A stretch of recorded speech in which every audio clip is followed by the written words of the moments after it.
Good evening, everyone. Welcome to the Sports Corner with the Conn Man on the Sports Wave Network. This evening, I have with me a very special guest. He goes by the name of Mr. Rob Parker. Rob, how you doing this evening, my good friend? Michael, how are you? I'm doing rather well. Folks, I've been trying to locate this man for months. You know what I mean? He's so busy. And before we get into what I really want to talk about, I want to let folks know a little bit about Mr. Rob Parker. Rob Parker is a sports columnist. He was the very first black sports columnist at the Detroit Free Press. He's written for the New York papers as well as Pennsylvania and Cincinnati. He's also worked on ESPN radio. He also is the co-host with not one of my favorites, Mr. Chris Broussard on The Odd Couple, which is on air nightly from 7 to 10 p.m. You guys do a great job, by the way, Oh, on that as thank well. you. Yep, Fox Sports Radio, 6 years we've been doing it full time, so we enjoy it. And you guys are great. I tune you guys in, and you guys are phenomenal. You guys are very knowledgeable. And again, folks, Rob's a very busy man. We don't have that much time. So before we get into what you're doing right now, Rob, if you could, if I may ask, I want your take on the NBA playoffs thus far. Um, and I know everybody wanted to crown Minnesota and Anthony Edwards. I just think that, Kyrie's played in a lot of big games. He's won a championship. I picked Dallas in this series. I know everybody loved Minnesota because they knocked off the defending champs in Denver. That was a weird series. Denver, after they bounced back, looked like they were going to win the series, and then they lose Game 7 at home. And Minnesota's good. I don't know if they're battle tested all the way and ready for this stage. And I'm not saying this after they lost Game 1. I did pick Dallas before the series started, so I still like Dallas. I think Anthony Edwards is going to be a really big time player. I just don't think he's there yet. He's now with last night's game has scored under 20 points in 4 of the last 6 games. So he was going off earlier, and now it doesn't seem to be, scoring as many points as he was. But they got a bright future. So I got Boston and I got Dallas in the finals. I think I'm going to have to agree with you, although I'm not a Boston Celtics fan. Although, I did have the pleasure of interviewing Sam Jones 3 months before he passed away, which was a phenomenal experience. Question number 2. Why do you think Cleveland Cavaliers fired Mr. Bickerstaff? I don't know. I mean, this is where we are. The NBA has turned into the NHL. I don't know if you follow hockey, but they fire coaches left and right. And now we're like that in the NBA. I mean, Darvin Ham didn't deserve to be. How? They hung a banner for them winning the in-season tournament. That was this past year. The year before, in less than a year's time, he went to the Western Conference Finals and he won the in-season tournament, and they still fired him. I just have no idea. JB Bickerstaff, they made the playoffs, got past the first round. They lost. But, my God, I don't understand it. Okay, now I'm going to hit you with one, Rob. I got to hit you with this one because it's bothering me. It's been bothering me for a couple of years. And I don't know if you have an answer, but you might. You've been through quite a bit, and then you bounce back and you have flourished. But my question is, and I'm going to keep it 100, how come the NBA won't even give a damn interview to Mike Jackson? Can you tell me? Marcus had interviews. That's not true. He's had interviews of late. He just hasn't been hired. And, the way things ended up in Golden State with ownership, they don't have you can't say he's been totally blackballed because the NBA signs off on the announcers. He was on national television doing games, but, the way things ended in Golden State might have left a bad taste in the mouths of the owners there, with the Warriors. And, owners talk or whatever. And it just doesn't seem as if Mark is going to get another opportunity because there have been plenty of jobs that I think he should have gotten an opportunity. People make mistakes. Things happen. It's not the end of the world. We're not disposable because we make a mistake. Right. The late great Bob Murphy, who was the Mets announcer, when I was a kid growing up, used to always say that's why they put erasers on pencils because people make mistakes. True. So True.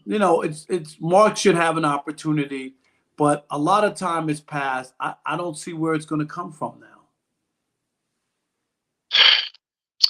I have to agree with you. It just it frustrates me. One more question before we get into what you're doing. What's your take on Bronny James? I mean, I teach at USC. I didn't Oh, watch him play live, but I watched the video and watched everything. And, okay. it's incredible that he even got back on the court after having a cardiac arrest. I mean, that's Yes. incredible. But he didn't play that well when he did play in college. So anybody else without the name James would not even be considered to be drafted. It's just the facts. I mean, people can sit here and sugarcoat it or whatever. It doesn't mean that he can't make a team. A lot of guys who aren't drafted make it to the NBA. But if Hmm. his dad wasn't LeBron James, he would not be drafted and probably would be going back to college for a second year. Um, I just think that look, the LeBron clock is ticking as far as him wanting to play with his son, and Hmm. his years are melting away. So he can't wait 2 or 3 years for Bronny to get ready. Right. And number two, I don't think Bronny can afford to go back to college. See, he has the built-in excuse of the cardiac arrest and not playing well last year. If he Hmm. goes back to college and doesn't play well a second year, what would be the excuse? There would be none. So Hmm. now you can use that as a reason why he didn't play that well his freshman year Right. and say, oh, he'll be better in the NBA. I mean, that's what I think is the strategy.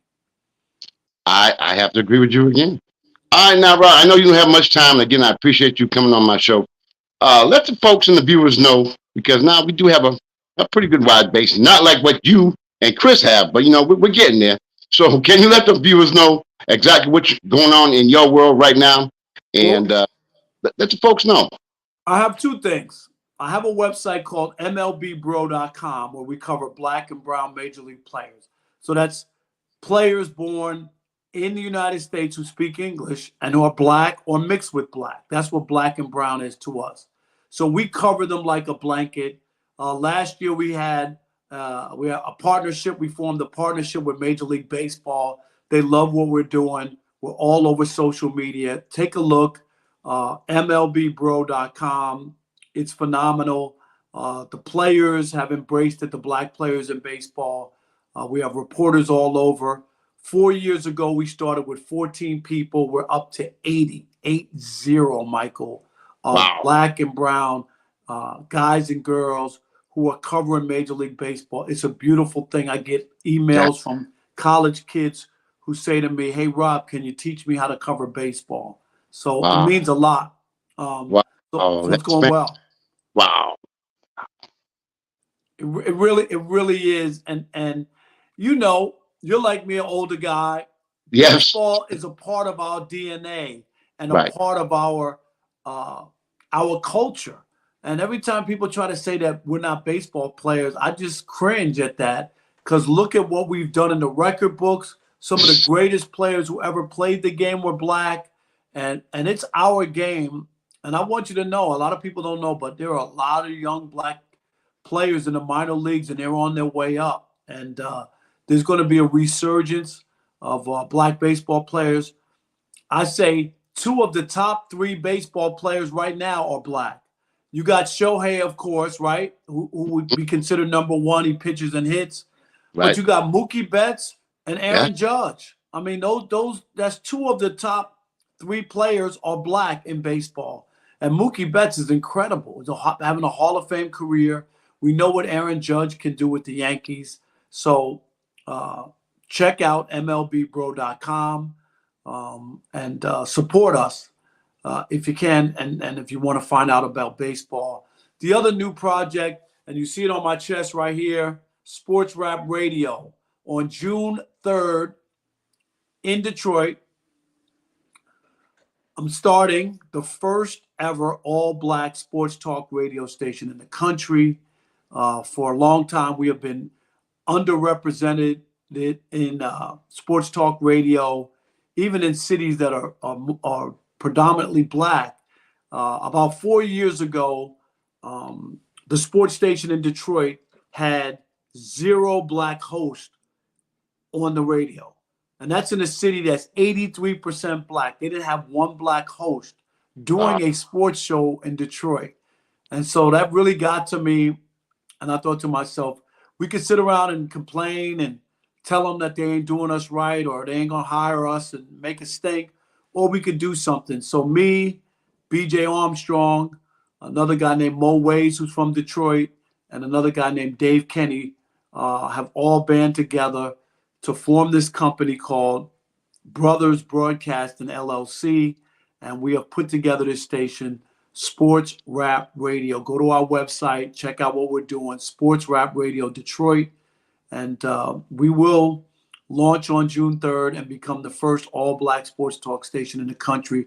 Our dream, our goal is to blaze the trail, let other people see how they can do this, and also to build a sports talk radio network where we're in the top 20, 25 black cities around the country. So this is groundbreaking. It's very exciting, and I'm thrilled to be a part of it.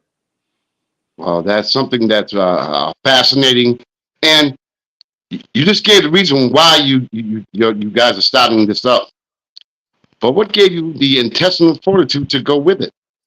I just, you know what? At some point, somebody's got to stand up and try to make a change. We could sit here all day and say, oh, well, this isn't right, or my funds aren't right, or every company, every business that ever started, their funds weren't right, or their, you know what I mean? Everything wasn't perfect.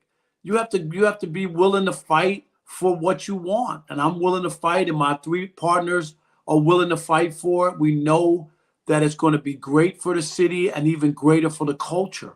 That's what this is about. It's not about my radio career. It's not about those guys. BJ Armstrong won 3 championships with the Chicago Bulls. This is not his ultimate legacy, but he knows how important this is for our people to give us what other group of people would let other people uh, speak their narrative and tell their story. No other group of people. Why in the world should we not be able to tell our own story? And that's what we're doing in Sports Rap Radio. And hopefully others will join in and realize that it's important for us to have our own, be a part and own our own narrative.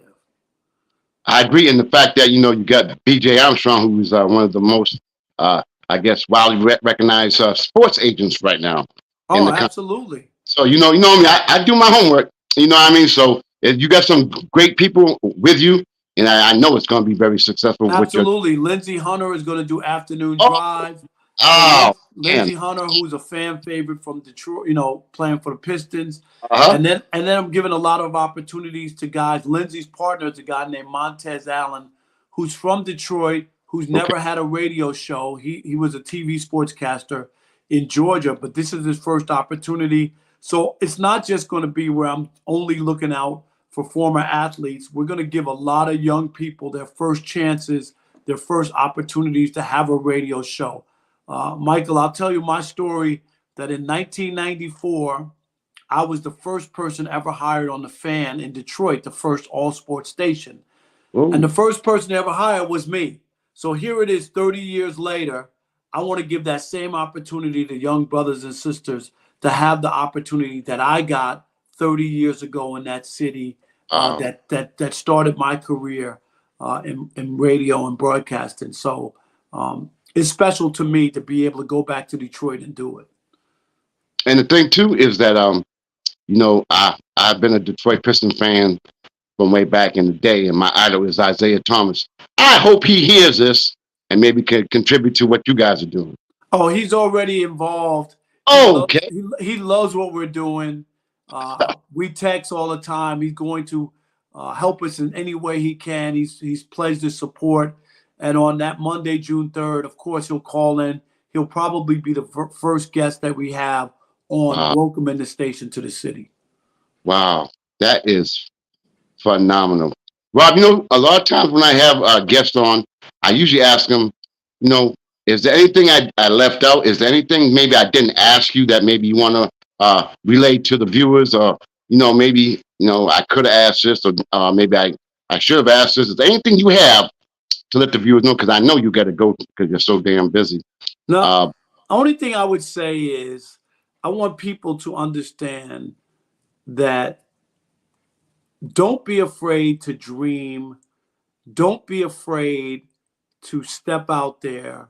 Don't be afraid to bump your head once or twice. All the people who have ever made it have done that. And I look at myself and my story. I grew up in Jamaica, Queens, in New York.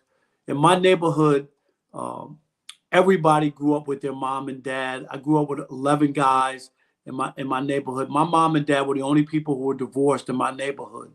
uh, But that didn't stop me from going to college, getting a master's degree from Columbia, being the first black sports columnist in Detroit, working at ESPN, working at Fox Sports, and I own a barbershop in Detroit for 22 years called Sporty Cuts on 7 Mile Road.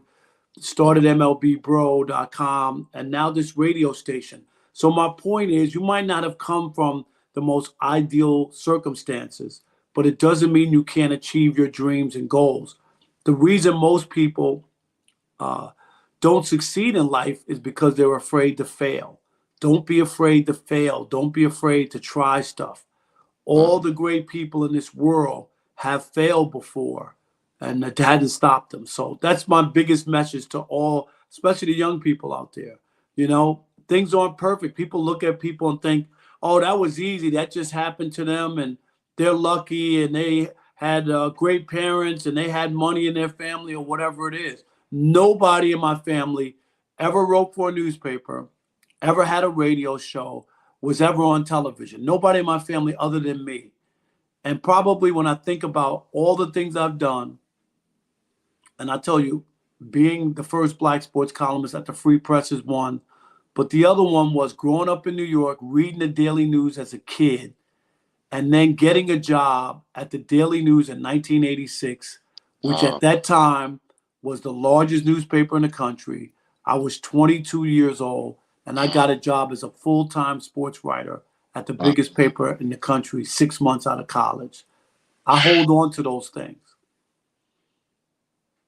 that is, wow. I'm at a loss for words. Usually I get a big mouth, but I'm at a loss for words right now. You know what I mean? Rob, again, man, I want to thank you for coming on my show. I know you're a busy man and you're giving me your time. And you know, if you get maybe a minute to talk about your weekly sports radio show with my man Chris Broussard, because I'm It's sure people called want to know about that. Yep, it's called The Odd Couple. We're on 7 to 10 Eastern, Monday through Friday. As I said, we're into 6 years. The show is fun and informative. Chris and we've known each other for over 25 years. So we have respect for each other, even when we argue. And you heard the show. Sometimes we go Yes, at it, but yes, but we always have respect for each other. I respect what he does. He yeah. respects what I do. We both come from the same backgrounds. We were newspaper reporters, and we paid our dues and worked for a long time. And Mhm. we take our job seriously, but we also know how to have fun. And I think that's why we have a fun radio show. That and folks, I tune in quite frequently on this show, the Odd Couple Show, and it's phenomenal. You guys will have a great time listening. They do go into it, but it's fun, and like they do respect each other, and it's a good show as well. I want to thank you for coming on my show, Rob, because I know you gotta leave us, unfortunately. But thank you again for coming on, and I may try to hit you up later on. Maybe in a couple of months, maybe. Okay. All right, If, Michael, I appreciate it. And make sure to tune in June 3rd on the Odyssey app, Sports Rap Radio. It's on the Odyssey app, June 3rd, 7 a.m. is when we flip the switch.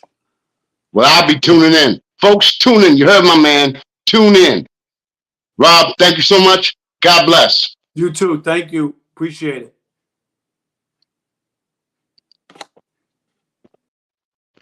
I'm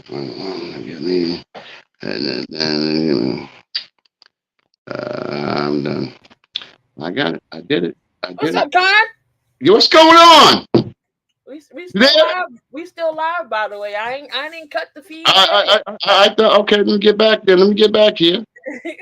yet. Yeah, he was good. And you was nervous. I don't know what you was nervous for. Well,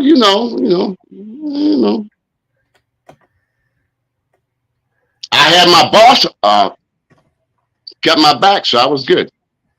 Of course, as always. Yeah. All right, hold on. I'm getting right back on right now. Okay. Wow, that was good. It was tough getting him on, man. I'm telling you, I had to go through some stuff, but oh, No, I got you. Hold on, I got you.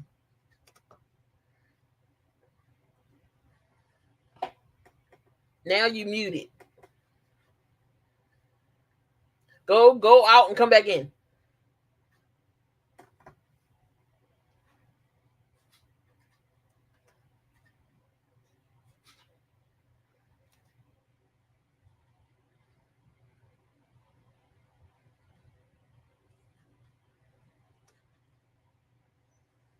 What's going on? Y'all kind of be back in. You're having some technical difficulties here, but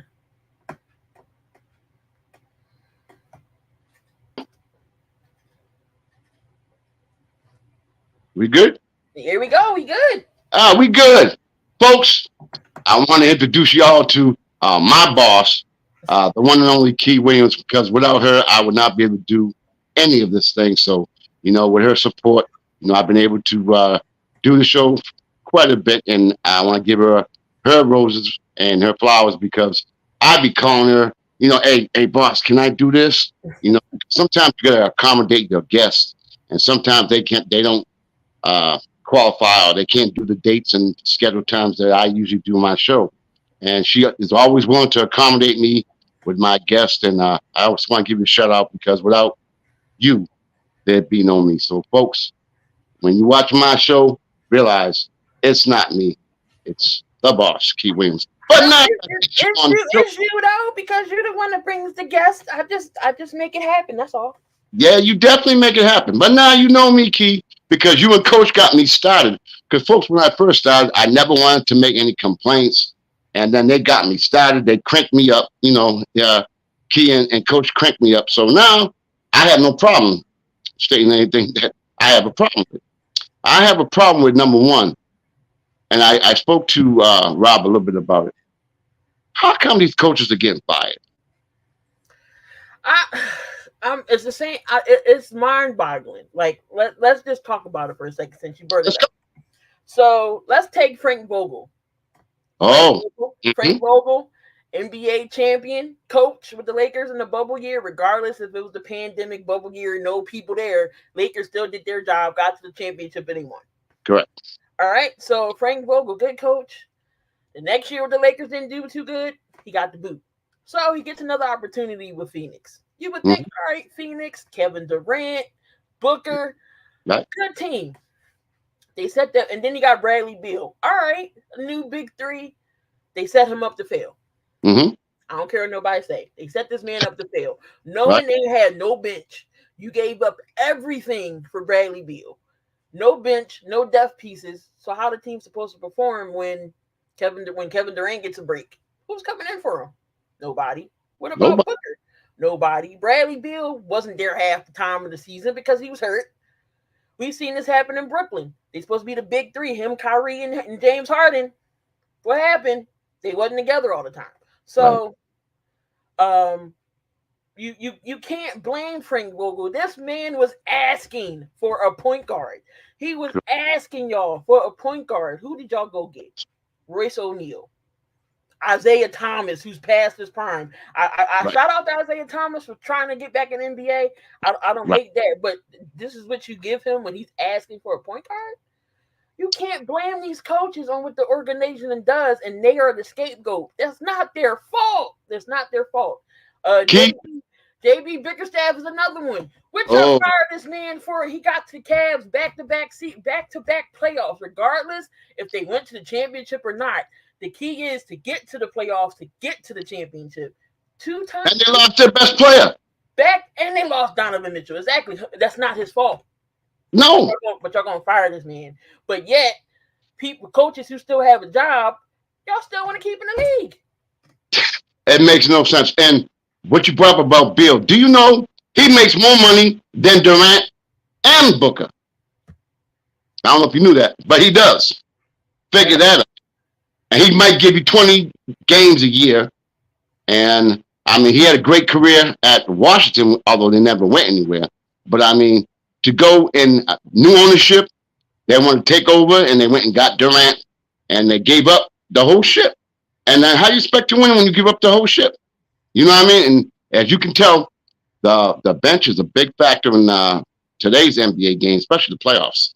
The bench is so crucial. Look at the Knicks. Look how many players they lost. You know what I mean? But you want to give away the. The Knicks had okay. It was a rotation part with Tibbs. Some could say his coaching style, he drives players into the ground. So when it's time to really let them play hard, they gassed. You had Josh Hart playing 48 minutes in the Philly series. He played 30. He played all 48 minutes 3 times. He played, OG a lot. What happened? Hamstring. What happened to Josh Hart? Abdominal injury. Brunson ended up fracturing his thumb. So it's just like, but Tibbs has a history of this. Look what happened to him with Derrick Rose in Chicago. They can say, "Oh, you ran him to the hole." So good point. They but I mean, I guess it works for the Knicks. I know they had an 8-man rotation. You had Bogdanovich, and then you had Mitchell Robinson.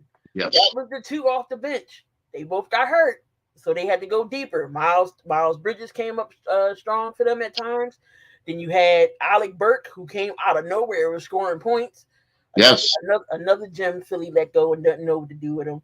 Alec Burke come off the bench. He's a capable bucket off the bench for you. He's a good second unit guy. So, I mean, the Knicks will be all right. The Knicks just got to get one more person to help out Brunson. They'll be okay. But can they keep OG? Will they bring OG back? They got some things to do in the offseason. But these coaches shouldn't be scapegoats. Y'all need to go to the organization to figure things out.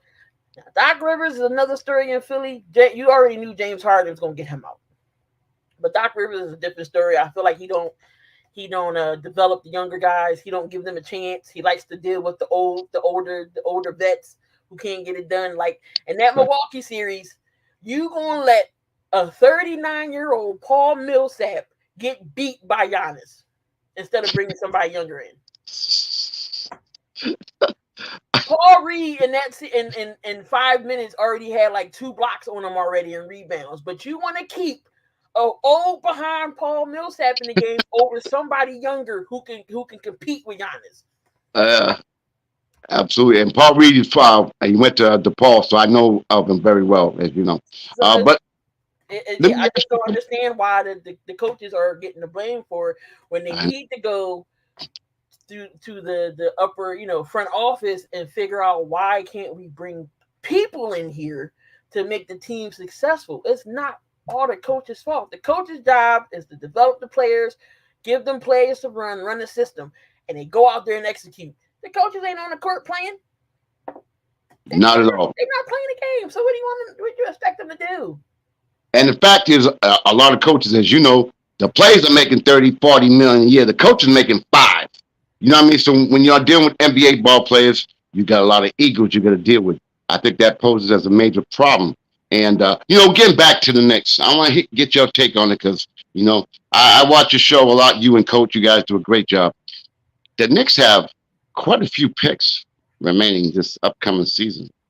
Do you think, I think I know the answer, but I'm going to ask you anyway, just for the viewers. Do you think they should kind of split things up, maybe get rid of Randall, or do they keep the crew because they seem to get along, they seem to enjoy each other, and do they build around that, or do they just break it up?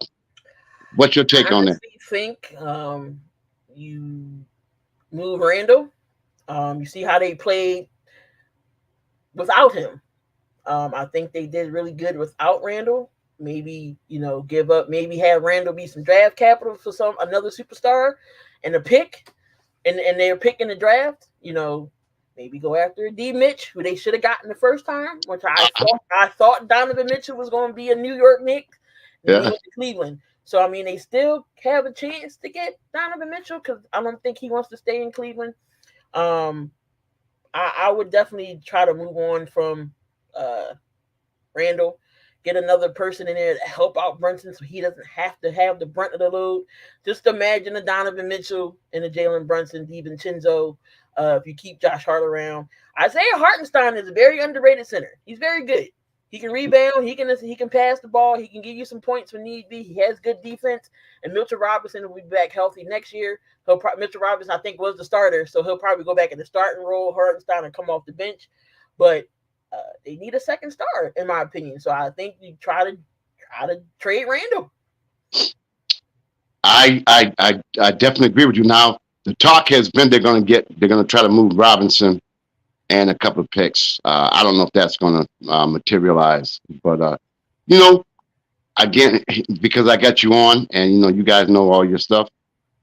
What do you think? Do you realize that SGA's contract at the end of his extension, when he gets it, will be, if I'm correct, 84 million per year? What do you think about that? I know you know about that. Yeah, we broke that yesterday on the. It's funny on the show yesterday because we right when Luca, his contract could be five years, 346. That is some crazy money, but SGA coming runner up into the MVP voting. It was very close. Once I knew Joel, we went down because Joel stayed healthy. We all know he was going to be back to back this year. Just the way he was dominating in the beginning of the season. When Joel Embiid is healthy at his best, he can dominate this league. But we all know he just got to do it in the playoffs. But once I knew Joel went down with his knee injury, he wasn't going to be in the running. I already knew it was going to come down to either Luka, SGA, or Jokic, and I already knew they was going to give it to Jokic.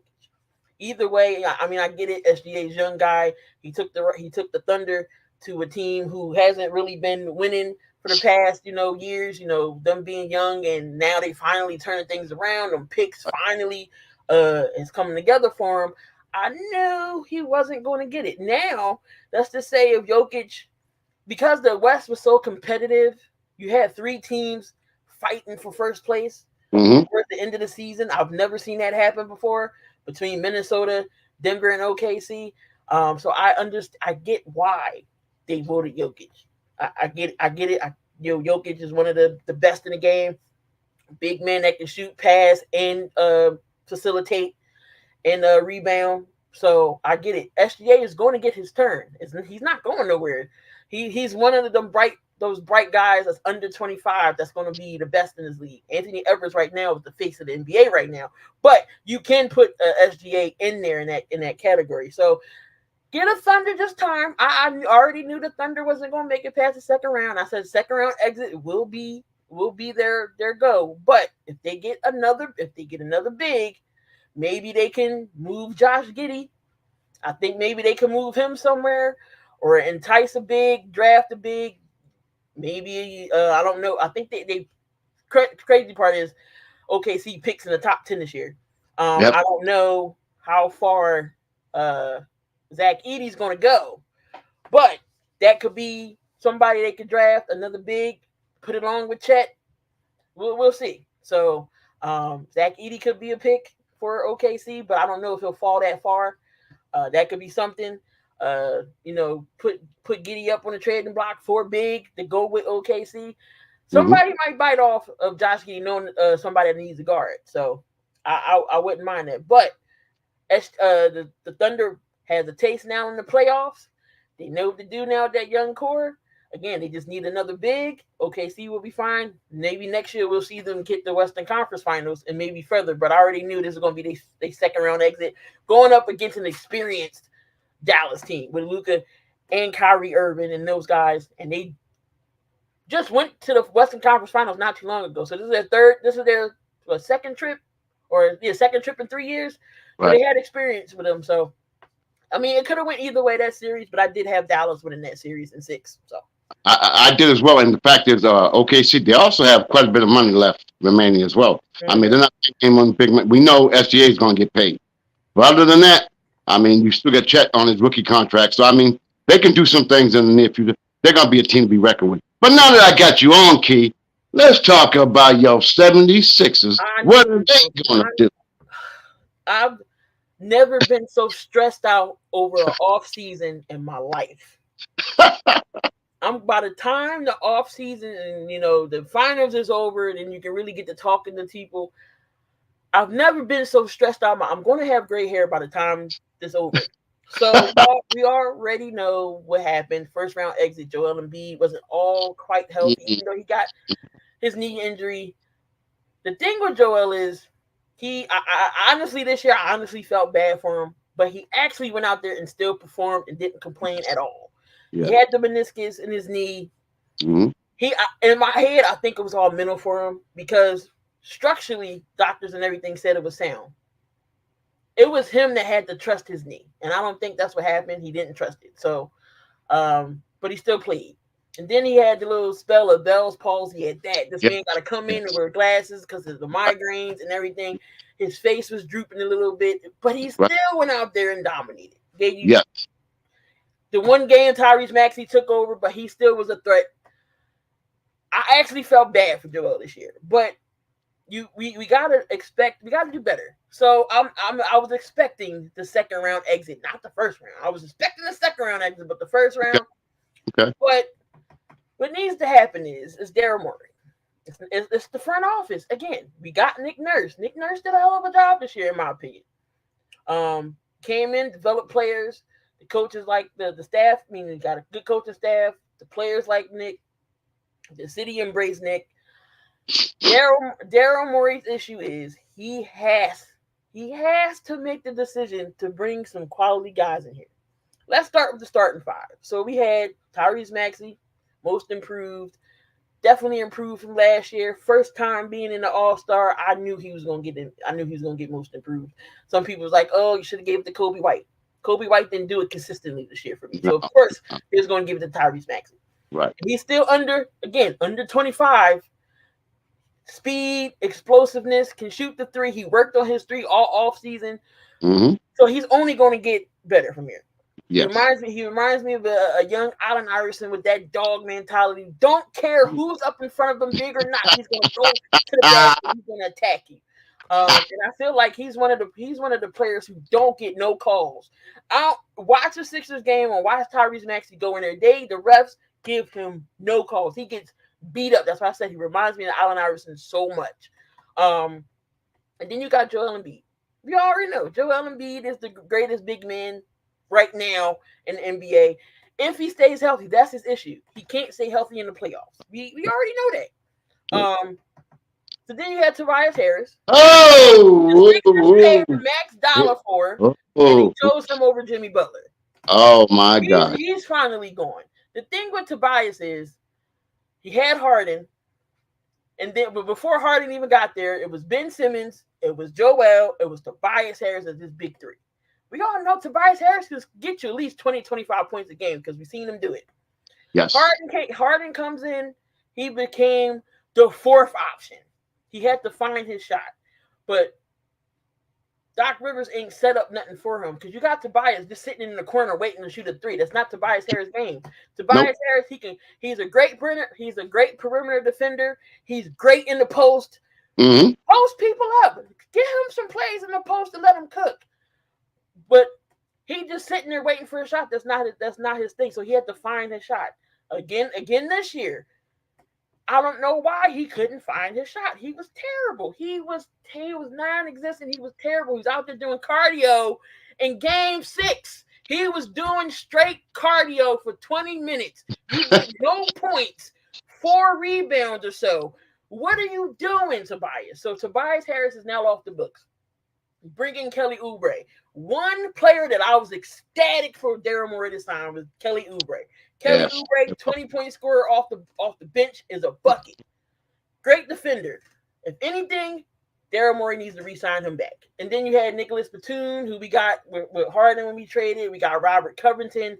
We got some role pieces who knew their job. I would bring Nicholas Batum back too. I would bring back Cameron Payne, who we traded with Milwaukee for Patrick Beverley. It was a Right. little upgrade because Cameron Payne can shoot better than Patrick Beverly, but Patrick Right. Beverly got that dog defense in him that I Yes. missed. But Yeah. Cameron Payne can give you can go off in any second off the bench for the second unit. Batum, Oubre, and Payne, I would bring back. Daryl Morey has to figure out who is out there that can fit. I'm not saying go get the biggest name, but players that's going to fit. Look at what Miami had. It was the last year. You had Struess. You had uh, Trent. The guys that can shoot. Tyler Hero. Not Mitchell Rob, Duncan Robinson. Those Yeah. type of players. The real 3-and-D guys. Got Mikal Bridges out there. Bring Mikal Bridges home. He was supposed to be here anyway. He got drafted here, and then Brett Brown traded him. The dumbest decision they ever did.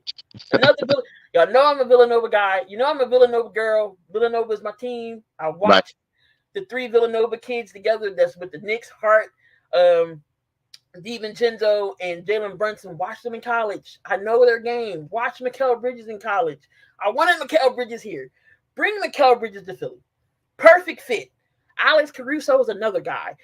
Ooh. If you Yeah. want to go and try to get OG from the Knicks, I don't know if OG is going to resign. I will take OG. I do not want Paul George. I was just going to say Paul that. I George. was bring him up. I don't want Paul George. I don't want him. So Mo says Embiid's legit superstar. Got the same questions about him as I do about Tatum. Maybe he's a bit more of a Pippen, and that's okay if you construct your roster knowing that. That's definitely true. Tobias doesn't lack the talent. He got 0 dog in him and never demand the ball. Nope. Sure enough won't.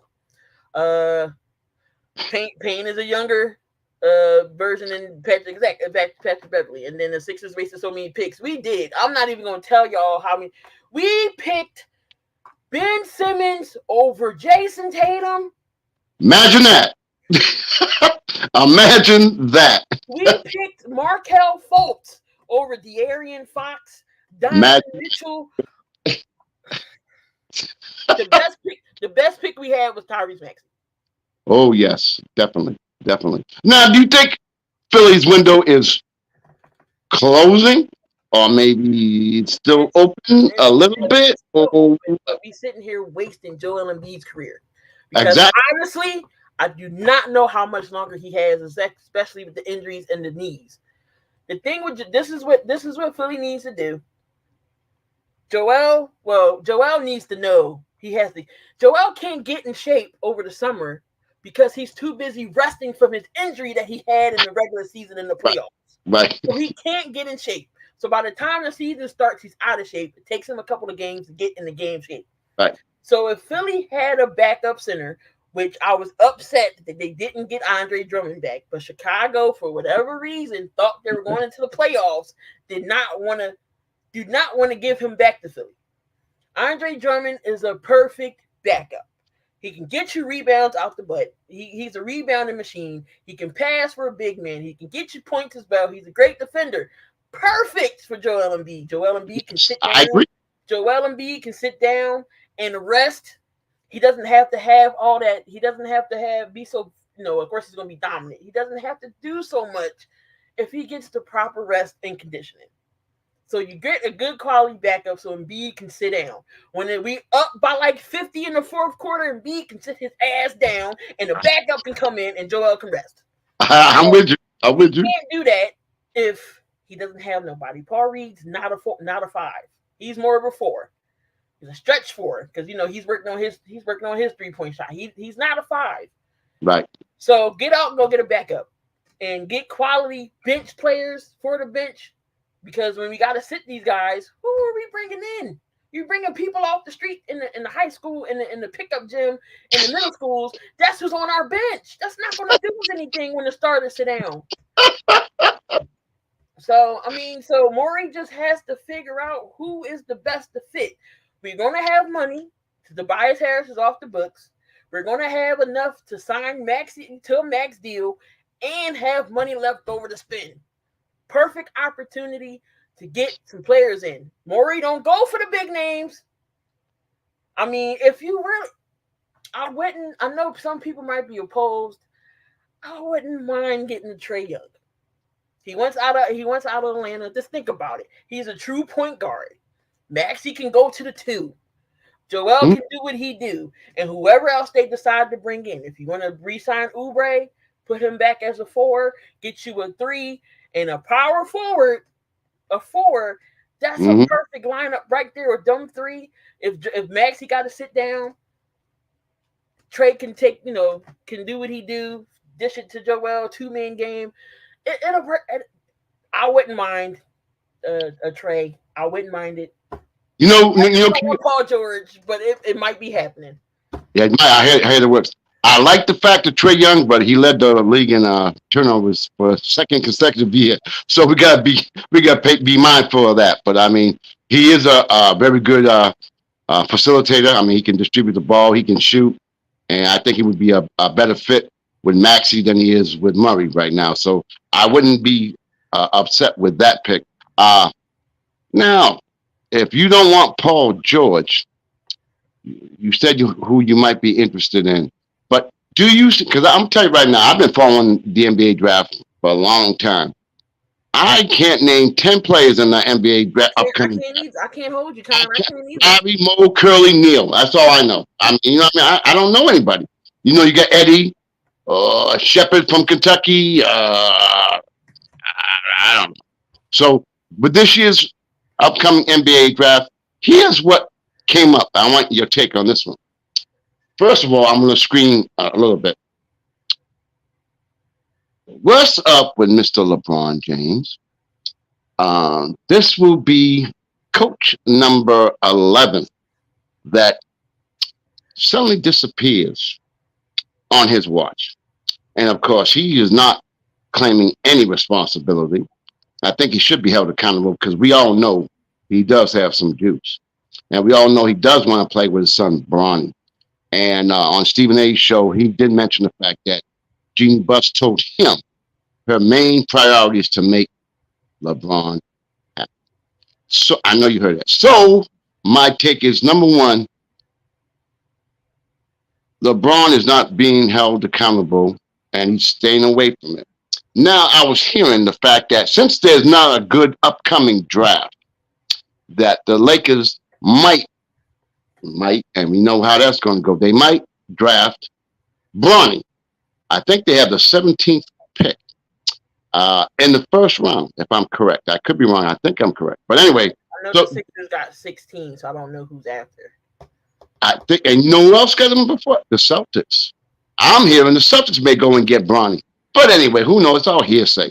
So my take with you is on this.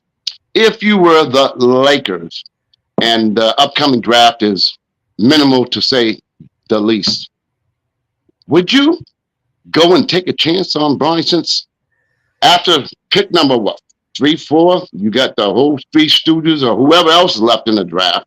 Would you take a chance and go for him because there's nothing there anyway? Now there's some people coming from France. A 7'2" guy from France. I can't pronounce his name. I barely can pronounce my name. But they got a guy from France who is supposed to be pretty good, and a couple other guys who are pretty good. I don't know, what any European guys, because European guys seem to be taking over the NBA, as we all know.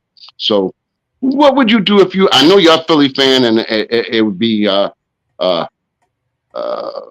as Stephen A. Smith says, blasphemous if you go and talk about anybody else but Philadelphia. But if you were the Lakers, what would you do? You got I think between the 14th and 18th pick, I think, around that level. What would you do?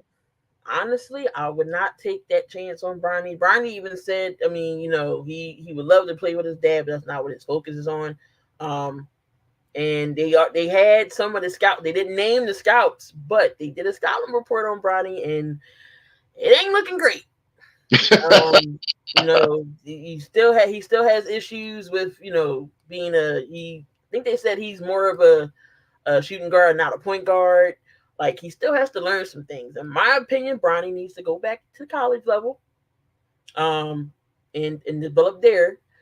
You had what half a season because he just came back from the cardiac arrest, and he's completely cleared. Right. I say go back to college a year or two, get your college stock up, get better, go to a team who's going to develop you, and go somewhere where the coach knows and get your skills together. I understand some people are good and they can go undrafted sometimes. I don't Mhm. think anybody was going to take a chance on him, knowing that possibly you may get LeBron. Is it even worth it? In my opinion, I I feel say, like oh, he should go back to college for a year, maybe. After that year, if he's gotten better, improved, his stock could go up, then the team's gonna take chances on him. But because his last name is James and who his dad is, you just don't take a chance on him. Now Bryce is better than Bronny, right. and that's LeBron's other kid. He has shown more potential, and he's probably going to be taller too. By the way, and he Yep. already is. Mm-hmm. But some again, you made a great point. Is that as an NBA organization ownership, are you building for now or future? Because as we saw with the Phoenix Suns, look what they did. They built everything around now, and now they're going to be hurting for years and years to come because Bill has a no trade contract. Durant is 108 years old. Booker is great, but so their hands are tied for years to come. So whether if you're an organization, do you want to win right now, or do you want to plan for the future? I guess that's depends on That's whatever. the Lakers' issue. They Yes. always want the now. Just let's just say hypothetically, let's just say if they kept Kyle Kuzma, if they kept Josh Hart, if they kept Lonzo, Brandon Ingram, the guys that Uh-huh. they traded away to get AD, just imagine if they was developed with LeBron James, how many rings possibly they could have had. Ooh. And you would have had him at sharp money. Brandon Ingram is another one on the trading block I wouldn't mind having on the Sixers. But just imagine those guys. Just imagine that you didn't give a chance to. You traded the house for everybody and you got AD. I mean, you got a ring out of it, but what have you done since then? And then you became the old folks' home, bringing all the old farts in there. Carmelo, uh, who else you had? You had the nursing home gang, one injury away from their careers being over. That didn't work. So LeBron, after LeBron has his hand in things, I honestly believe he can say, I don't want this person, I want him here. The whole thing with Westbrook, that was experience, that didn't work. Westbrook needs to be somewhere where, I mean, LA is working for him, but still Westbrook I think needs to be on a team where he's a first or second option and not third or fourth. Because you had Harden, you had Kawhi, you had PG. Where's Westbrook coming in at? Westbrook needs to go to a team. He was either the first or second option on the team. Hmm. Look, y'all can at me all y'all want. I still would take Russell Westbrook I love him. on He brings any the team. energy, enthusiasm. He's going to give you 100%. And guess what? He's healthy all the time. And he Fact. plays 82 damn games a year. You know what I Look, mean? he don't got to start, but he can come off my bench. Absolutely. I would take him in a minute. I would. He's older now. I think, all that craziness he did, I think he would be a great addition to a team coming off the bench because you put him with the second team, he could be more freer to, do his offensive things. And defensively, he's off the hook. And I think he would be a great person to have on your Again, team. I don't care about the name. I just want the quality player that's gonna know their role. And people like, oh, I don't want Westbrook. Just think of the positives that Westbrook can do. But let's not think about the negatives. I understand, he can shoot and sometimes it don't, he can put up bricks, but just when he don't score, look what he does on the defensive end. He can facilitate. He rebounds. The game pace changes when he's in. It's more up So, tempo. It, absolutely. so why not? I would. And again, sharp money. Again. You know what I mean? So, I oh, maybe like a team, although I don't think he would want to go. But from what y'all telling me, a team like Detroit Pistons could definitely use him, something like that. Maybe. But they're not going to be winning for years to come, so they may not go that level. And plus, it'd be with a lot younger guys. You got Ivy, you got, Kate Cunningham. So it probably would not be a good fit. But now I got to talk about these last couple of games. I played, as you know, and I think I'll tell you, I bet you even your kids you coach would have made some better decisions than some of the way that these coaches are made. I'm keeping it real. I'm keeping it 100. Now, you got to come up with an answer for this one.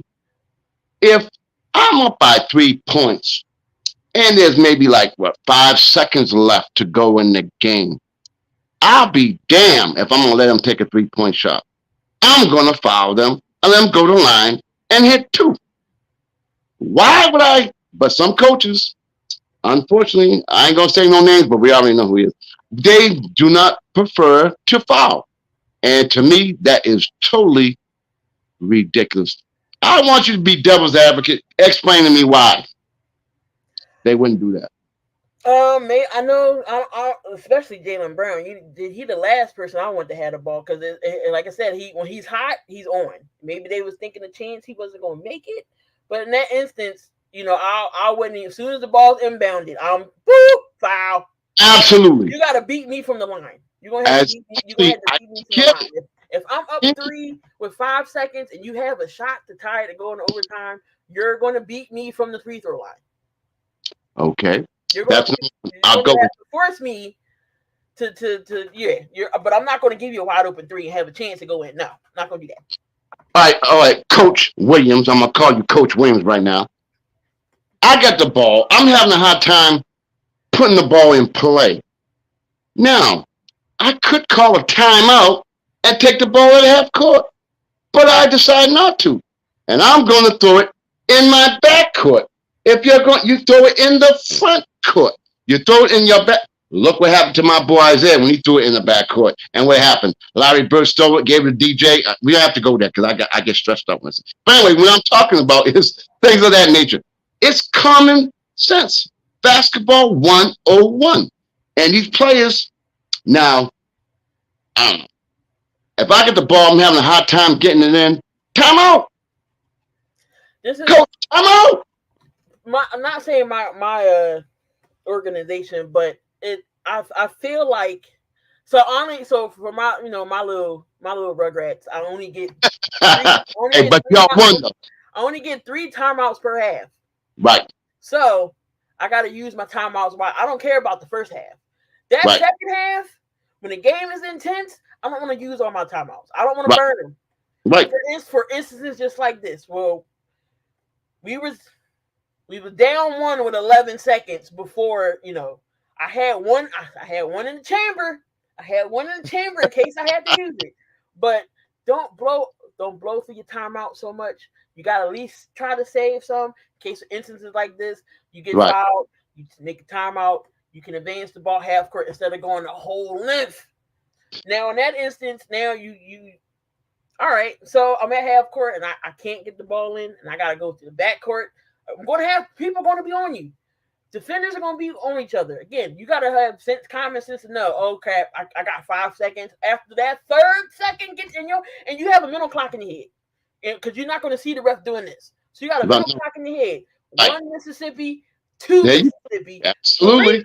By the time I get to 3.5, 4, and I still don't have nobody, I'm calling a timeout. You can't wait till 4 and then 5 and then panic. That's a turnover. I'm calling timeout. Same thing what Nick Nurse did with the Knicks series. He couldn't get the timeout. You see the ref denied them. What did anybody else coach do? You want the timeout? Go on the court. Get the coach's attention. But Kyle Lowry should know good enough. You a vet. Call a timeout. The ref would have saw you. You inbounding the ball. The ref is watching you. Exactly. You're like, ref, I need a timeout. Now, we got our next guest is coming on now. But anyway, do you think we're going to see any more stupidity by the upcoming games? Say that again. Do you think we're going to see some more stupid, idiotic, non-call decision making by these coaches in the upcoming game? I'm sure we will. Who you going with tonight? Indiana. They had a chance to steal game 1, and it's just you can't win in this league with turnovers, regardless what level you in. College, middle school, high school, elementary AAU, you cannot win a basketball game with turnovers, and that was their issue going down the stretch. They could have won that game with this They should decision have. making. Um, Al Burton messed up with them two crazy turnovers. He mhm. was coming up the court and bounced. Oh, I almost had a stroke when I saw that one. And then the other pass, I don't know. I mean, they're under a lot of pressure. I understand, but I don't know. I don't know. I mean, I already got Boston in 6. I still think the Pacers can take 2. Um, but I'm not going to say they blew their chance. But that game was tough because I was like, uh-oh. I was like, yeah, Pacers still in game 1. And I said, wait a minute. Did Jalen Brown really just hit that shot? I did the same damn thing. I was happy as hell. And then all of a sudden, I'm like, you you know, got to be kidding me. And oh, then I said a few more words than that, but and then it's just, that overtime, Boston took it away. But Jason Tatum, on paper, you might have think he was good. He was horrible in the fourth quarter. He was terrible. 2 for 10. He was 2 for 10. terrible. 2 for 10. Terrible in the fourth quarter. This is if Boston don't win it, if Boston don't win it, it's a failure. The season was Okay, Coach. Now I'm gonna hit you before we gotta go because I think our guest should be coming on. But he not up yet, so we good. We good. okay, he better come on. But anyway, I'm gonna hit you up with this one, Coach. Let me see. If I'm correct, Jalen Brown is the highest paid NBA ball player to date. Am I correct? As of right now, yes. Okay. Jason Tatum made the All-Pro first team. Am I correct? Yes, he did. So I would imagine he's probably going to want more than Brown's going to. Is already getting. Contract is I going to think Brown's Tatum's contract is going to be more than Jalen Brown. Yep. I think Brown's contract don't really kick until next year. I don't know. But anyway, it don't matter. If the Celtics let's say they get by Indiana, which I think I'm going with Indiana because Indiana hasn't lost since March or something at home. But anyway, I'm going with Indiana because I don't like Boston. But okay, let's say they get by. Look, if they don't win the damn championship, now they got to pay Brown over 300, Tatum over 300. They just gave Holiday a bag. Ooh, and then Porzingis is coming up. Where do you think they should do if they don't win? And I know you out in Philly, out here in Boston, they're going to go nuts if they don't win now. So what would you think should happen if they don't go and win the championship this year?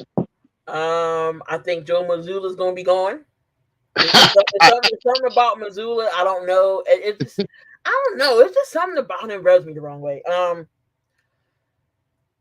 It's going to be a complete failure. They don't. Brad Stevens, I know they don't want to break up the band.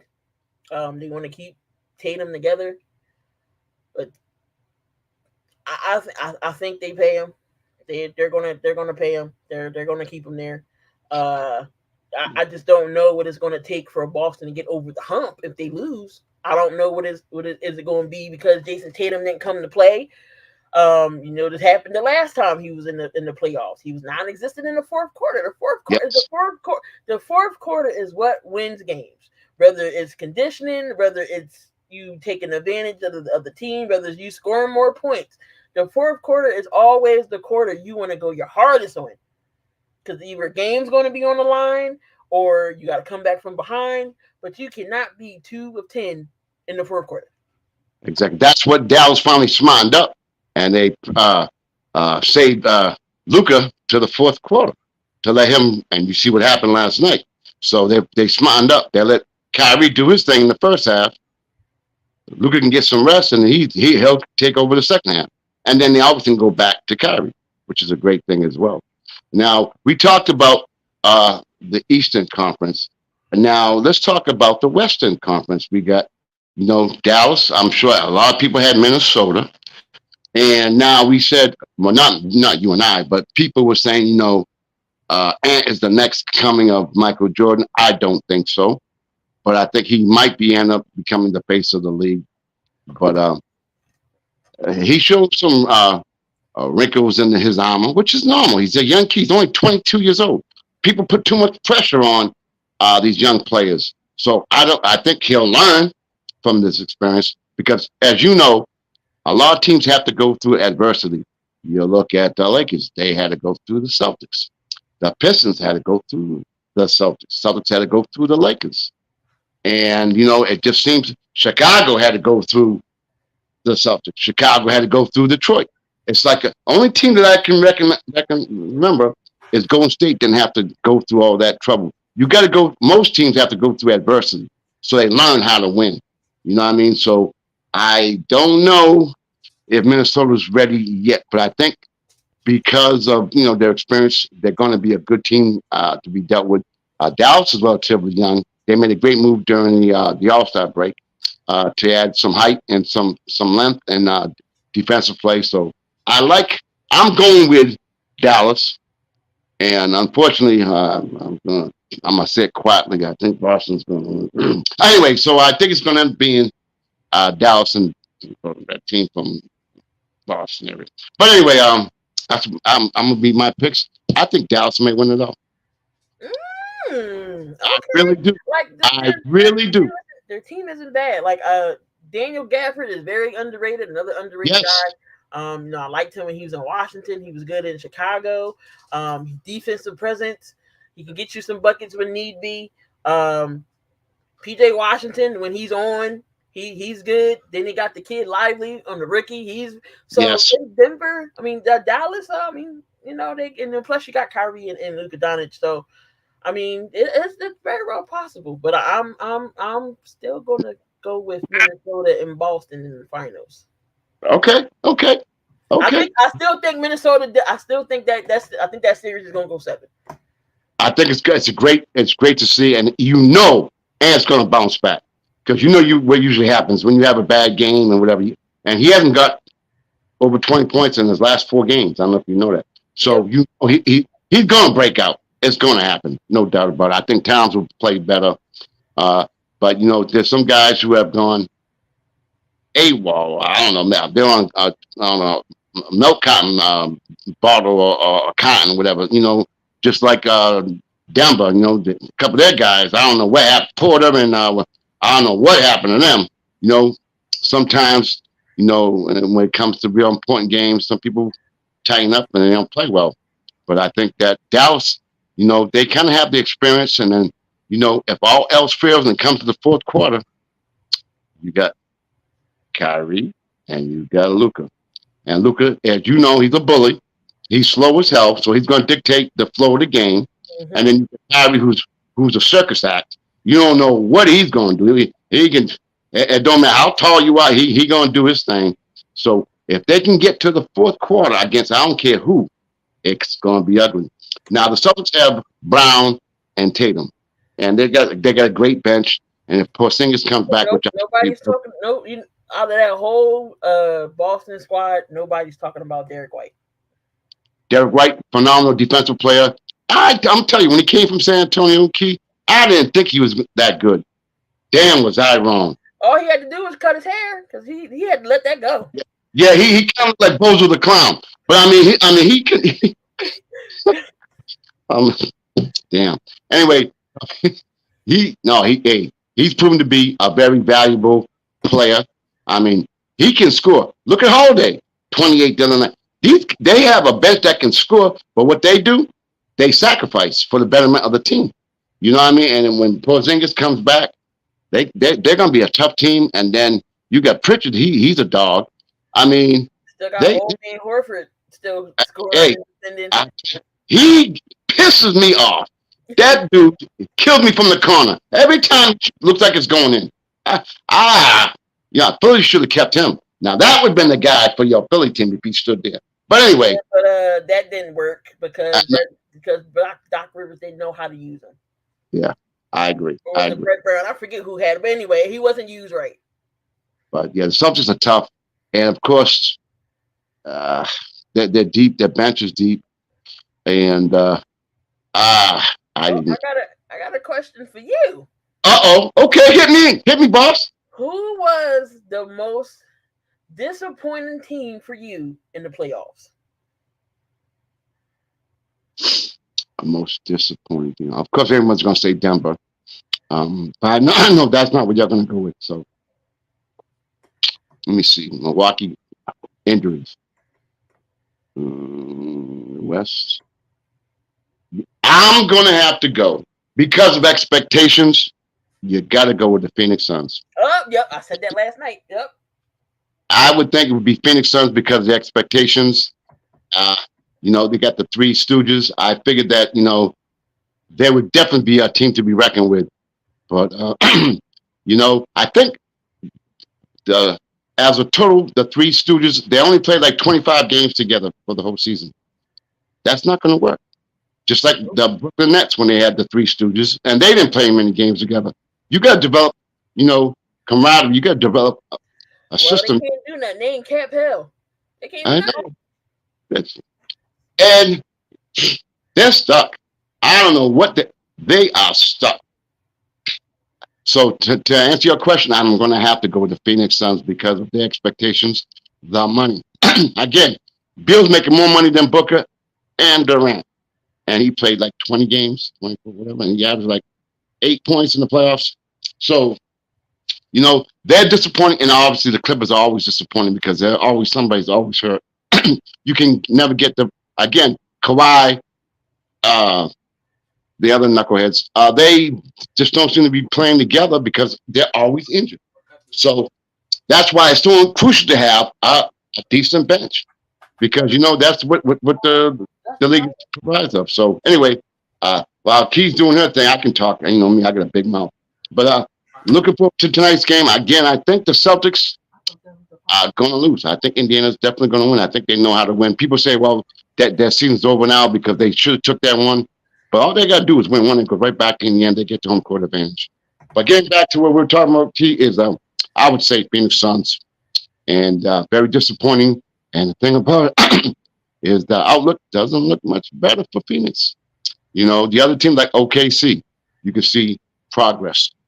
You got to watch out for the Pelicans. You can see progress. All these teams are getting better. Watch out for Houston. All these teams are getting a lot better and better and better. And if you remain stagnant, which kind of like Denver is right now, you can tell they're staying right as they are. I know Kuz's going to be mad at me, but you got, they stay level. They really haven't made that many changes, except they got rid of. Michael Porter Jr. was horrible in the minute. Ooh, he was terrible. What's his name? I don't know. Michael Porter Jr. I understand. I don't know who that is. Michael, I know he had some issues in the Porter household with his brothers, and he had a lot on his plate, but he was non-existent. Zero. And what's his name? The other one there with the dreads. He got 5 shots in the last game. 5 shots. And the thing is, he used to get a lot of his points when Jokic, whatever his name is, would pass him the ball, dunk, alley-oop, dunk, or whatever. And they were locking that up, so he wasn't as free. You know what I mean? Because before, Jokic would draw so many people on him that he would be able to dish up and do his thing. You know what I mean? Swing the ball around, do their thing. Murray was kind of locked up at the end of the game. I think I did a good job on him. But yeah, so again, all these teams, man, they're improving. You got to watch out. Orlando, look how good they are. They were. Orlando's coming into effect. So I think the NBA is going to be great because of the parity. I think it's going to be great. And plus, they're going to get a new salary cap, TV contract as well. So the salary is going to go up, and up. But I think what's going to be a little downfall, is I think we're going to see a lot of teams going the European way because the draft is so terrible this year. Like I said, I know the first 3 guys, and then I don't know who after that. I can't tell you nothing. There's a couple guys going into college. The number 1 player, I forgot his name. I think he's going to Duke if I'm correct. Oh no, I guess you're wrong. I'm fascinated about the WNBA. There's so much crap going on. You know what I mean? The Fever 0-5. Yep. So what? They obviously were not that good of a team because that's where they were able to get the first pick, right? And they're coming down so hard on Caitlin Clark. I think because she got the shoe contract, because she had the NIL money. That's not her fault. I think they said 32 of the 34 games are nationally televised, and now they got a stream out, whatever the hell you call it. So that's not on her, but she's taking, I think, a lot of wrong criticism. Uh, she now they what the players go on better flights. A lot of good things are happening for the WNBA, so they should look at it from that point as well. And as you can tell, the interest is going berserk. I mean, I'm watching WNBA more than I'm watching the NBA right now, and the talent level is That's what we need, not just from the men to watch WNBA, but the women gotta support the women too. how If you they are phenomenal. if And you then want perfectly sound fundamental basketball, yes, absolutely. I tell competitive, watch you, the WNBA. watch the if you really want to learn the game, the aspects of first of all, there's not too many people that have 7 feet, 7 feet, 6'10". But if you want to learn the game, you want to learn the fundamentals, you watch the WNBA. You watch, and I'm gonna tell you right now, you guys, I'm gonna tell you, even you, boss, watch tonight's game. Watch how the picks are set. They're not even set. They don't even know how to set correct picks. So you watch the WNBA, you watch the basic fundamentals, and that's how you learn the game. Because there's not many people who have 40-inch verticals and athletic people. But you know something? I'm gonna tell you. I got. I'm gonna give you one name. He played in the league 20 years. He had a quarter-inch vertical and played 20 years because he knew the fundamentals. I'm going to give you his name, and I know you're going to agree with me. He goes by the name of John Stockton. So you got guys like that who can 20 years couldn't jump at all. But guess what? If you look, led the NBA in all-time assists, steals, because he knew the fundamentals. If you know the fundamentals, your career can be a longer lasting. And WNBA, you got these women. Some of them play. Look at Diana Taurasi. These women have played a long time. Their careers extended because they know the fundamentals. And I love watching the WNBA. But I tell you what, I think Caitlin Clark is going. I know a lot of people are giving her hell. hell, She's going to be fine because absolutely. she's going to be good. I mean, the Fever has a bunch of ball dominant players. You got Caitlin Clark, Aaliyah Boston's one of them. You got Kelsey Mitchell, and you got Alyssa Smith is another one. Ball dominant. They need to have the ball in their hands. But in my opinion, I think, again, here we go blaming it on the coach. But the coach needs to figure out a way to get the more involved. There's no way Aaliyah Boston should have 4 points. No way. Absolutely correct. Get Caitlin Clark, her point guard position. I'll be running a pick and roll with her and Aaliyah Boston all game long. All day. And defensively, I would Boston call out was in picks. South Carolina. She was a double machine. She still can be. But again, she's still young. And also, Key, if I was the coach, I'd be yelling at them players, call up them damn picks. Oh my God, yes. I'd be calling. Got to call them. Caitlin Clark ran into Alyssa Thomas and it was a brick wall. She ran into Breanna Stewart. It was a brick wall. I'm like, no. As a basketball player, your coach always tells you got to communicate with your players, with your teammates. Let them know the screen is coming. I'm hollering on the screen at my kids. Watch the pick. So you have to. It's like, yo, the pick's coming. Like you have to tell them. The same thing if somebody's coming from behind you trying to steal it. Yo, watch your back. Like, where's the communication? They want her to get killed. You can't run through brick, and it's perfectly illegal. She just didn't see the person. So I mean, she didn't know it was coming. Caitlin Clark will be fine. Angel Reese is another one who they criticized a lot. She will be fine. She's getting her partner back in one Camilla Cordorso, 6'7" Camilla Cordorso. She's coming back as well. So she's gonna be fine. I've been paying attention to a lot of the rookies more than this year that's coming in, and it was a good draft this year. So Kate Martin is another one. She was one of Caitlin Clark's teammates, but she was only there to support. She didn't know she was gonna get drafted. That's the crazy part. So she went to the Aces. I think the Aces are now going to use her more. Cameron Brink is another one that's on my Sparks team. Rakia Jack's defense, man. It's out of this. It's crazy. She's only going to get better. She had 2 block shots on Shakira Austin last game that to seal the win. 2 straight blocks. So they're going to be fine. 10 blocks in 3 games is ridiculous. But no, if y'all need to come see me when it comes to WNBA, y'all know who to go to because I've been watching WNBA from the very beginning. And Conn just cut off. I'm about to say, Conn, where'd you go? I've been watching the WNBA from the beginning. The little backstory: Lisa Leslie is the reason why I became a Sparks fan. So Lisa Leslie is the reason why I became a Sparks fan. Lisa Leslie was my favorite player back then. So, but I watch it all. I watch more college. I watch more women's college than I do the men's side this year. That's why I know so many players. When it came to the men's side, I was like, I only know like 3 people. I didn't know. So, but the WNBA is going to be fine. I mark my words. Stamp it today.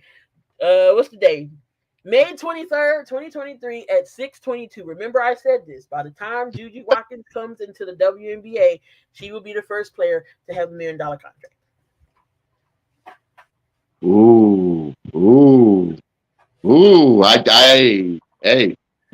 That's a good one. That's a good one. But before we go there, what I wanted to bring up was, I don't think your guest is coming on because it's already 6:22. I'm upset. I'm gonna have to hit him up, man. And it was gonna be a very emotional show. I hit him up today. He said he got the link. He might have got. Some people get nervous. They don't like to come on, so things of that nature happen. But he would have been a great guest.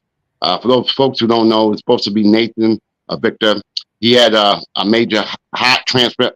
He got a new heart, and my man was like 280, ripped, rot. He worked for ESPN. He worked out in New York. He's all that and then some. But then he suffered this, whatever it was, and then he ended up having a heart attack, and he ended up receiving a new heart. And I wanted him to come on because I had a little event I do every year at the Boys and Girls Club. He came on, and everybody in the building had tears. So I wanted him to come on, but maybe he got nervous. I don't know. But again, what I was saying is that Caitlin Clark, and not just her, but we'll go with her. She just had a long season, and she goes right into the NCAAs. She plays the final. She got barely a month off. She got to be adjusted to a new living arrangements, new teammates, new coach, new environment.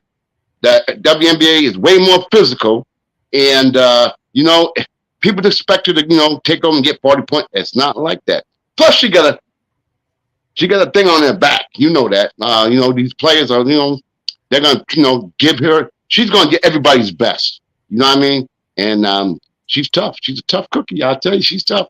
And I think her and Reese and Cado, all them, they're gonna be fine.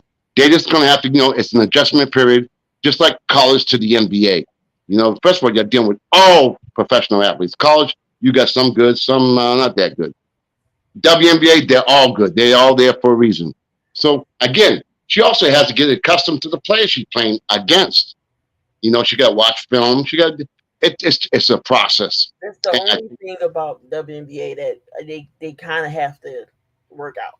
So they got the tournament. We already know the tournament starts a little bit in March, probably down to the end, April-ish sometimes down, depending on, the when the finals are.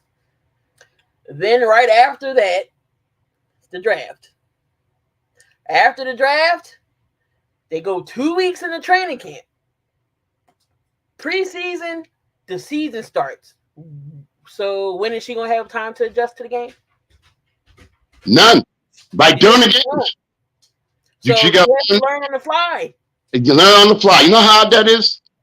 And then, like you said, as soon as they get drafted, they got to go to their new team the next day or the day after. It's you got 2 weeks of training camp. It's 2 weeks. Yeah, and you got to understand. Again, you got to get when you're in college. You got your domes. You got everything kind of stabilized. When you go to a whole new city, you got to get a whole new living arrangements. You got to get. It's not as easy as people think. I mean, I know quite a few people, and that's kind of the hardest thing is. You're in a whole new environment. Everything's new to you. teammates, coaching, the environment. It's a whole new. But you know something? That's what everyone has to go through it. So I'm not just saying it's just Caitlin Clark.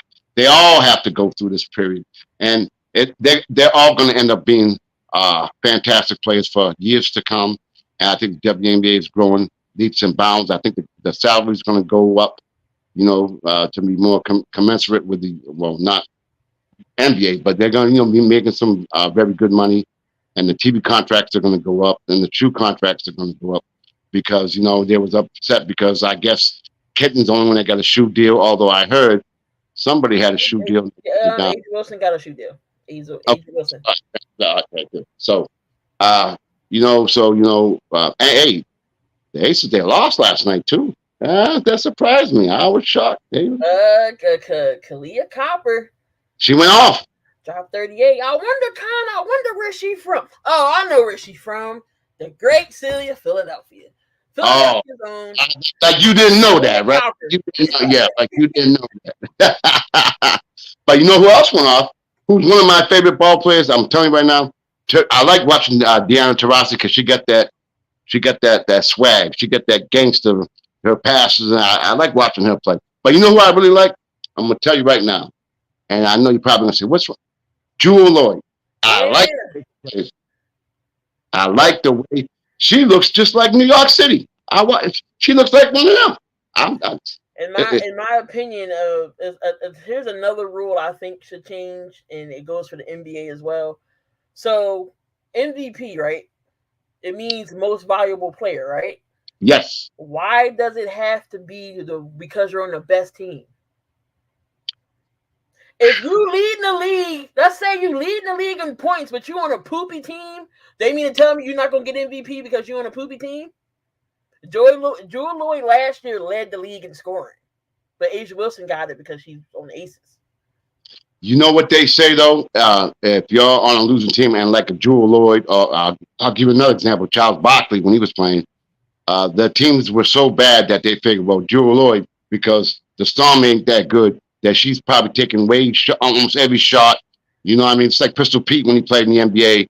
Those guys, because they're on teams that are not that good, that they get more opportunities to score and score and score. Whereas if you're on a team that's doing a lot better, I think they look in that and say, well, the team's doing is successful because it's a team. Whereas individually, but that's not what MVP stand for.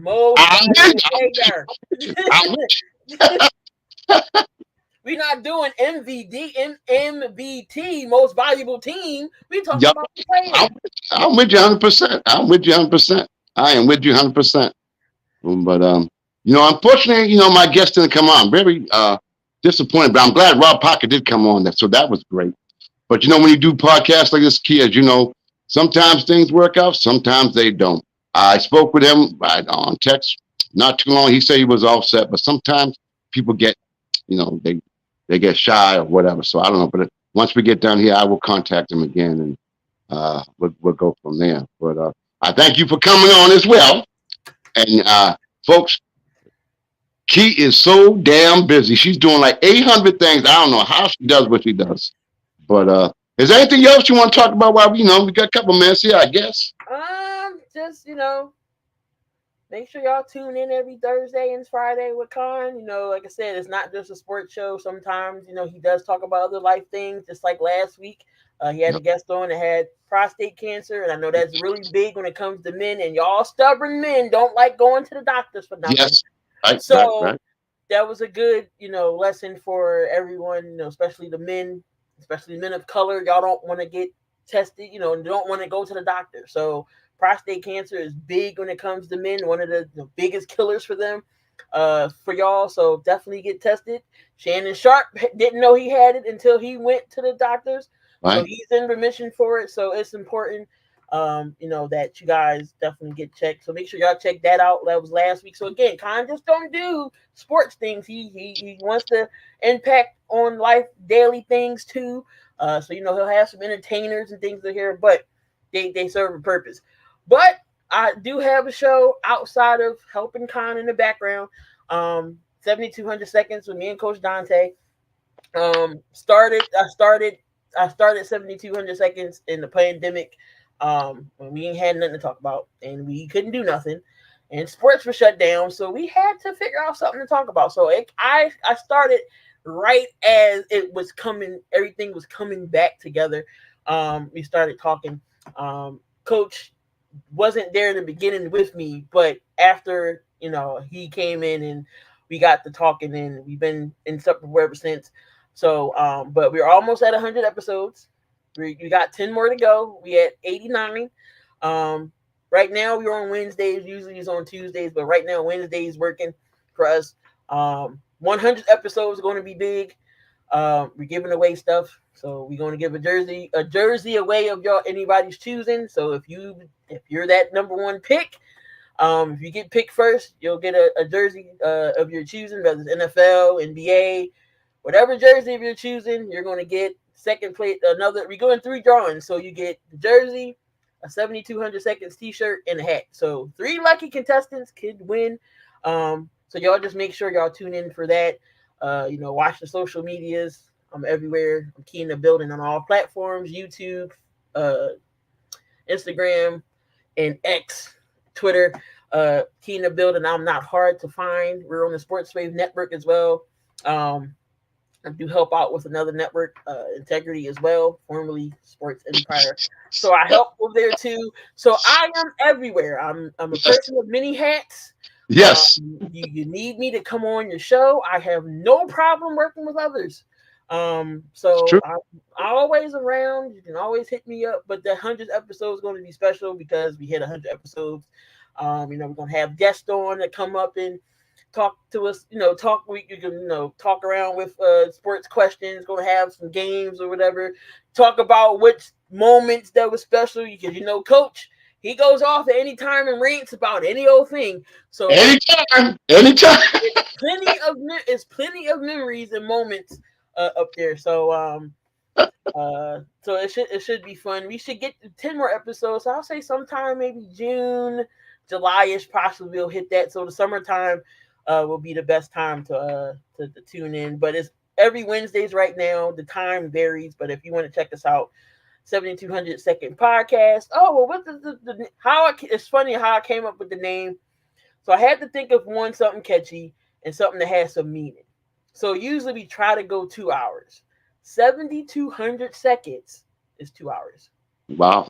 So it's the hottest topics in 7200 seconds. So and folks,